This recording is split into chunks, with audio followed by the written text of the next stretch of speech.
Hello everyone, balik lagi sama gue, Zen Roshi. Kemarin kita udah ngomongin tentang persepsi samurai yang sering disalahartikan. Hari ini gue mau ngomongin specifically tentang katana dan semua mitos dan fakta-fakta katana yang mungkin lu tahu, lu pernah denger, lu sering lihat, terutama di pop culture ya, film, movie, anime, game. Dan kita akan bongkar itu satu persatu. Nah, yang pertama yang pengen gue ngomongin adalah mitos kalau katana itu pedang yang super tajam. Ini bisa dibilang mitos yang paling sering, umum lah diketahui tentang katana. Kalau misalnya lihat di pop culture gitu, di anime, terutama anime sama game, itu seakan-akan katana itu super tajam, bisa membelah besi apapun, bisa mematahkan dan membelah pedang lain. Dan ada beberapa game atau anime yang lebay dengan kondisi katana itu bisa membelah dimensi ruang dan waktu.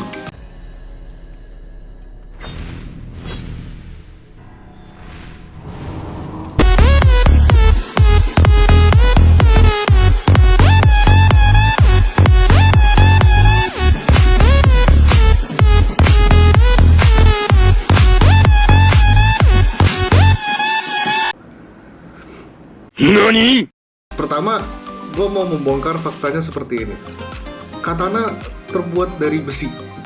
Besi, tidak peduli setajam apapun itu, gak mungkin membelah besi lain. Membelah secara mulus ya maksudnya. Jadi kalau misalnya dibentur terus-terusan 1000 kali ya mungkin akan terbelah gitu. Cuma kalau dalam sekali gerakan, satu kali potongan langsung terbelah gitu besi lain itu tidak mungkin biasanya. Jangan salah kaprah sih untuk sementara ini, karena ya benar katana itu untuk senjata bertempur ya, senjata bertempur udah pasti dibuat sangat tajam karena tujuannya ya membunuh, melukai, memotong, menusuk gitu. Bahkan salah satu praktek kalau misalnya kita samurai atau praktisi seni bela diri pedang Jepang, genjutsu, itu salah satu praktek umumnya itu latihan tameshigiri. Tameshigiri itu adalah latihan di mana kita menggunakan pedang katana asli. Kita berusaha memotong gulungan tatami karena dianggap gulungan tatami itu bisa menyerupai ketebalan dan ketahanan daging dan tulang manusia. Omae wa mou shindeiru. Dan itu sudah membuktikan kalau misalnya katana itu super tajam gitu, cuma nggak bisa membelah besi. Apapun pedang itu, nggak cuma katana deh, pedang Eropa gitu misalnya, European swords, long swords, great swords gitu ya, mereka juga nggak bisa belah besi. Dan kalau kita lihat di film atau anime gitu, ada orang pakai full armor plate gitu ya, yang pakai besi steel armor plate, terus hanya sekali potong dengan sebuah katana atau pedang apapun itu langsung mati. Itu nggak mungkin. Jadi ini satu mitos yang mungkin sangat umum, saking umumnya tuh jadi sering disalahgunakan di pop culture, dan akhirnya ujung-ujungnya orang-orang awam kayak kita malah percaya. Sekali lagi ya, apapun itu, mau katana mau pedang itu tidak bisa membelah besi lain. Yang kedua, katana adalah pedang mistis dengan kekuatan super. Nah ini sebelum gue mulai, gue mau nyatain dulu kalau ini sebenarnya agak kontroversial. Kita sering dengar beberapa pedang katana, contohnya itu buatan pengrajin pedang terkenal Masamune ya. Itu kalau udah dicabut dari sarungnya harus mencicipi darah dulu baru bisa dimasukin. Nah ini sebelum gue diskusi lebih lanjut, gue cuma mau bilang gue nggak ada niatan untuk menyinggung pihak manapun atau kepercayaan manapun. Jadi kalau gue ada salah-salah kata dan penafsiran ke depannya ya gue minta maaf. Balik lagi ke topik, pada dasarnya legenda tentang pedang legendaris gitu ya, atau katana legendaris gitu, itu mitos mistis dan spiritual. Biar gampangnya lu bisa ngebayangin gini deh, katana di Jepang itu sama kayak keris di Indonesia. Banyak ya, lu mungkin tahu legenda, cerita, mitos tentang keris yang dikutuk atau keris yang mempunyai kekuatan spiritual gitu, yang akhirnya jadi kepercayaan dan legenda tertentu. Dan hal itu terjadi juga dengan katana di Jepang. Alasannya itu karena pembuatan katana itu sebenarnya penuh dengan ritual keagamaan dan spiritual. Jadi dari proses penempaannya, besi yang digunakan itu ada bisa dibilang peraturan atau jalur keagamaan yang harus dilewati dulu sampai akhirnya menjadi sebuah katana yang bisa dipakai. Nah, hal-hal aspek dari pembuatan inilah yang ujung-ujungnya menjadikan mitos di mana katana itu punya aspek-aspek spiritual atau mistis. Entah ada isinya tanda kutip, atau memang maha kuat, maha tajam, atau ya dan lain sebagainya. Bisa dibayangkan sendiri lah ya. Nah, ini mitos terakhir yang mau gue bawa hari ini adalah katana itu katanya bahannya sama semua, bentuknya sama semua, ukurannya sama semua, dibuatnya sama semua. Ini sering gue temuin, mereferensikan kepada video gue yang kemarin tentang miskonsepsi samurai. Jadi banyak yang ngira kalau katana itu yang penting bentuknya melengkung, satu sisinya tajam, dari Jepang, itu katana, titik. Nah, itu yang sering jadi miskonsepsi. Dari klasifikasi umumnya aja, katana itu cuma satu klasifikasi umum dari 3 pedang Jepang. Yang 2 lagi itu ada tachi dan uchigatana. Nah, mereka berdua ini, tachi dan uchigatana ini adalah justru nenek moyangnya katana sebelum akhirnya ada satu pedang lagi yang namanya katana gitu.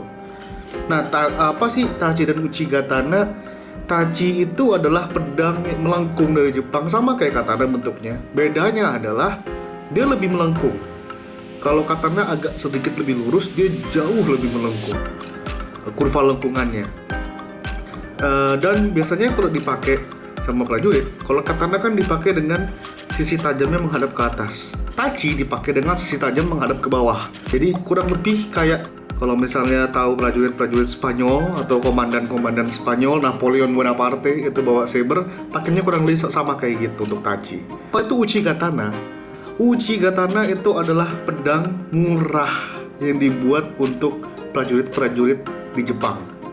Tanda kutipnya itu kalau katananya itu premium quality, uchigatananya itu kita bisa bilang KW super. Murah meriah dibagi-bagiin prajurit. Kenapa? Karena biasanya nih prajurit habis pergi perang bawa uchigatana, nggak balik uchigatananya, patah, rusak, hilang.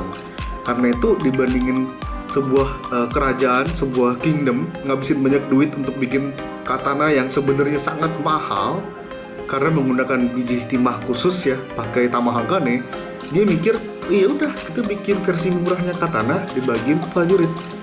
Hal ini yang bikin katana jadi naik derajat karena yang punya katana itu sekarang jadinya bangsawan, ksatria gitu. Dan ya, bentuknya kurang lebih sama antara uchigatana dan katana. Paling perbedaan yang mungkin sangat mencolok ya kualitasnya. Nah, itu baru klasifikasinya. Kita belum ngomongin tampilan secara fisiknya. Itu juga berbeda. Kenapa beda? Katana itu diidentikan setiap samurai punya katana. Dan emang cuma samurai yang punya katana. Karena ya status simbol sebagai seorang samurai adalah, oh lu punya daisho. Daisho itu adalah satu katana dan satu wakizashi. Karena setiap samurai ini punya katananya khusus masing-masing, akhirnya katananya juga dibuat custom made untuk mereka. Panjang gagangnya, panjang bilah pedangnya, sampai mungkin kurvatur dari kelengkungan pedangnya, dan lain sebagainya. Kalau misalnya mau dibandingin dengan pop culture, bayangin Star Wars, bayangin Master Yoda, dengan lightsabernya yang lucu, yang imut, yang kecil, yang pendek. Kan kalau dia pakai yang seukuran biasa dipakai sama Jedi atau Sith yang lain kan nggak lucu. Jadi awkward malah kelihatannya. Sekian dari gue untuk hari ini. Gue harap hari ini materi gue bisa menjadi edukasional untuk kalian semua, bermanfaat untuk kalian semua. Untuk yang nonton di YouTube, like dan subscribe. Setiap like dan subscribe itu sangat diapresiasi. Jangan lupa follow IG gue juga di @the.zen.roshi. Link account IG gue akan gue taruh di description. Untuk yang nonton di IG juga bisa visit ke YouTube gue di The Zen Roshi. Linknya juga akan gue taruh di description. Dan gue juga akan memulai channel baru yang berkaitan dengan gaming di IG, yaitu @caps.log.ronin. Nanti gue akan sharing game-game yang mungkin gue sangat rekomendasi, review-review dari gue juga. Dan mungkin akan ada live streaming di sana. So, that's it from me. Stay home, stay safe. I'll see you guys next time. Onegaishimasu.